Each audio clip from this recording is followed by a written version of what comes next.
बिहार में खूनी चुनाव होने के बाद बाहुबली अनंत सिंह की गिरफ्तारी है जो हो गया है।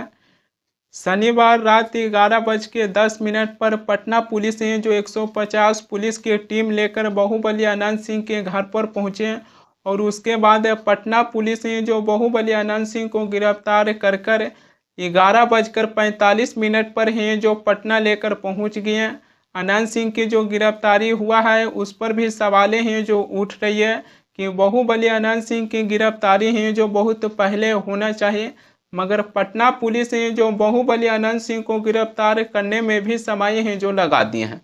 जन स्वराज पार्टी के जो उम्मीदवार हैं पीयूष प्रियदर्शी, इन्हीं के लिए दुलारचंद यादव हैं जो मोकामा में प्रचार कर रहे थे।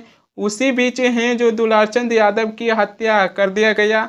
अब बाहुबली अनंत सिंह की गिरफ्तारी हो गया है। इसी को लेकर जन स्वराज पार्टी के उम्मीदवार पीयूष प्रियदर्शी हैं जो ये कहें कि यह एक अच्छा कदम है, लेकिन अनंत सिंह के ऊपर बहुत पहले हैं जो कानूनन कार्रवाई होना चाहिए। अनंत सिंह हैं जो कल भी 50-50 गाड़ियों की काफिला लेकर मोकामा में हैं जो अपनी चुनावी प्रचार कर रहे थे। पीयूष प्रियदर्शी हैं जो ये भी कहें कि जब अनंत सिंह के ऊपर एफआईआर है जो दर्ज किया गया था उसी समय पुलिस को अनंत सिंह को गिरफ्तार है जो करना चाहिए, लेकिन पटना पुलिस ने जो बाहुबली अनंत सिंह को देर से गिरफ्तार किए, लेकिन ये भी एक अच्छा कदम है।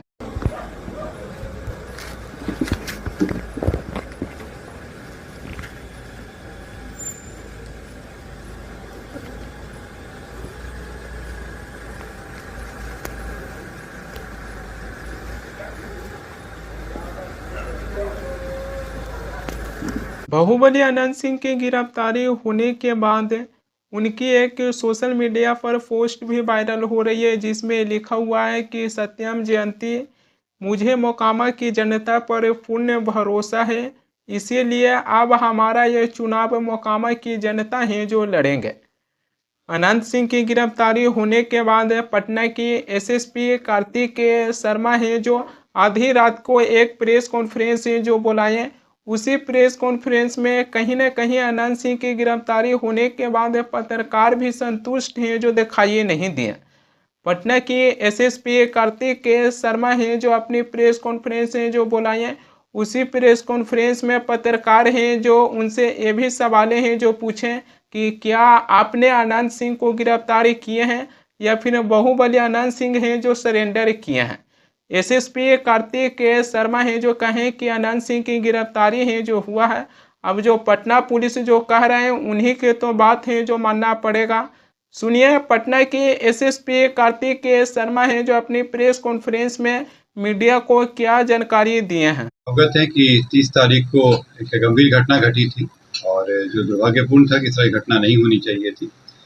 इस घटना में जो तारतर गांव है उसके समीप में दो पक्षों जो वहाँ प्रत्याशी थे उन दोनों के काफिला आ रहा था और उन दोनों के बीच पक्षों में झड़प हुई और झड़प में पथराव हुआ, लोग घायल हुए और उसके बाद एक शव बरामद हुआ। उसमें जो दुलारचंद यादव हैं जो 75 वर्ष के रहने वाले हैं, उसी गांव के पास के रहने वाले हैं, उनका पूर्व में आपराधिक इतिहास रहा है, उनका शव बरामद किया गया। उसके बाद वहाँ पे दोनों पक्षों के द्वारा कांड दर्ज कराया गया। कांड दर्ज होने के बाद अनुसंधान प्रारंभ किया गया। पुलिस घटना की सूचना मिलते ही तुरंत पहुंची थी वहाँ पे और वहाँ से साक्ष्य भी इकट्ठे किए गए। घटनास्थल से कई जगह के फुटेज भी प्राप्त हुए जिससे क्या घटना हुई है उसके बारे में कई जानकारियाँ मिली। लोगों के गवाह भी सामने आए और उनकी गवाही भी ली गई। साथ ही कल मृतक का पोस्टमार्टम कराया गया, उससे भी हम लोग को अहम सुराग मिले। जो अभी तक के अनुसंधान में आया उसमें उससे प्रतीत हुआ कि ये जो घटना हुई है ये आदर्श संहिता का उल्लंघन भी हुआ है। इसमें ये एक गंभीर मामला भी था। हम लोग इलेक्शन कमीशन के द्वारा निर्देशित भी किया गया था कि शांतिपूर्ण ढंग से इलेक्शन होना चाहिए और इसमें जब अनुसंधान किया गया तो पाया गया कि जो प्रत्याशी हैं वो वहाँ पे मौजूद थे, उनके सामने में घटनाएं हुई हैं और जो कांड के मुख्य अभियुक्त भी हैं अनंत सिंह, उनकी आज गिरफ्तारी बेड़ना गांव से किया गया है। पटना की जो एसएसपी कार्तिक शर्मा हैं जो अपनी प्रेस कॉन्फ्रेंस में ये भी कहें कि जो मृतक दुलारचंद यादव हैं जिनकी पोस्टमार्टम रिपोर्ट आने के बाद ये प्रतीत होती है कि बिहार में आदर्श आचार संहिता की उल्लंघन है जो किया गया है। जदयू के जो उम्मीदवार हैं बाहुबली अनंत सिंह, अनंत सिंह हैं जो उस घटना पर मौजूद थे और उनकी मौजूदगी में ये सारी घटना है जो हुआ है। जो बाहुबली अनंत सिंह हैं जो इस घटना के मुख्य आरोपी भी बताया जा रहा है। यानी कि पटना की एसएसपी कार्तिक शर्मा हैं जो अपने प्रेस कॉन्फ्रेंस में यह स्पष्ट कर दिए हैं कि बाहुबली अनंत सिंह हैं जो उस घटना पर मौजूद थे और उनके मौजूदगी में दुलारचंद यादव की हत्या हुआ है। मगर यही घटना होने के बाद जब मीडिया बाहुबली अनंत सिंह के पास है जो पहुँचे तो बाहुबली अनंत सिंह हैं जो ये कहें कि हमने 40 गाड़ी की काफिला लेकर हैं जो प्रचार करने के लिए गए थे, जिसमें हमारी 30 गाड़ी है जो आगे बढ़ गया था, जिसमें हम भी बैठे हुए थे। हमारी समर्थकों की 10 गाड़ी है जो पीछे रह गया था, उसी पर है जो हमला किया गया और उसके बाद ये सारी घटना है जो हुआ है। मगर यहाँ पर वो पटना के एसएसपी कार्तिक शर्मा हैं जो यह स्पष्ट कर दिए हैं कि अनंत सिंह की मौजूदगी में ये सारी घटना है जो हुआ है। इसी को लेकर बिहार के पूर्व उप मुख्यमंत्री तेजस्वी यादव हैं जो बिहार सरकार से लेकर चुनाव आयोग पर भी सवालें हैं जो खड़ी कर रहे हैं।